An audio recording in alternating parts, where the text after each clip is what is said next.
Russia 1936 the 12th of September 2017 updated 1706 the 12th of October 2017 get short URLTHE INF treaty, which prohibits the development, deployment and testing of ground-launched ballistic or cruise missiles with ranges between 300 and 3,400 miles, celebrated its 30th anniversary on December 8. The United States has long been claiming that we are allegedly exceeding the limits of the treaty prohibiting the deployment of cruise missiles with a range of 500 to 5,500 kilometers.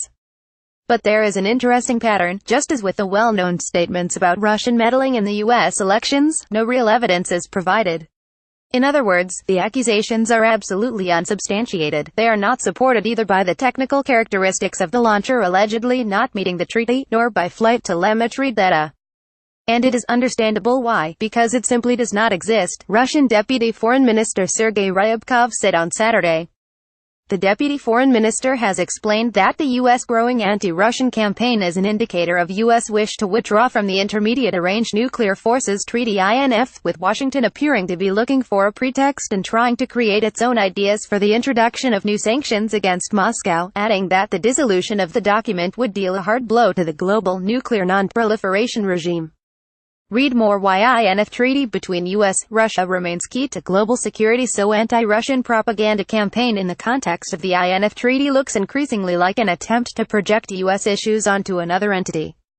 Its increase may be a sign of Washington readying to withdraw from this treaty just as it withdrew from the anti-ballistic missile treaty, Ryabkov said.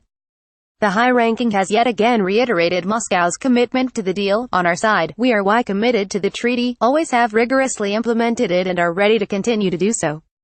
However, if one side stops to comply with it, we will have, as Russian President Vladimir Putin said previously, to issue a mirror-like response. INF treaty and anti-Russia sanctions. The statement was made in wake of the reported approval of new sanctions against Russia by U.S. President Donald Trump earlier in the day over the alleged violations of the INF deal. The move followed the U.S. Secretary of State Rex Tillerson's accusations made in September, regarding the alleged violations of the treaty, a claim which has been repeatedly denied and called groundless by the Russian Foreign Ministry. Read more. Trump approves new sanctions against Russia over alleged INF treaty violations. Moscow has also warned the United States against trying to talk to Russia with the language of ultimatums, or to exert military and political pressure. The 1987 INF treaty prohibits the development, deployment and testing of ground-launched ballistic or cruise missiles with ranges between 300 and 3,400 miles.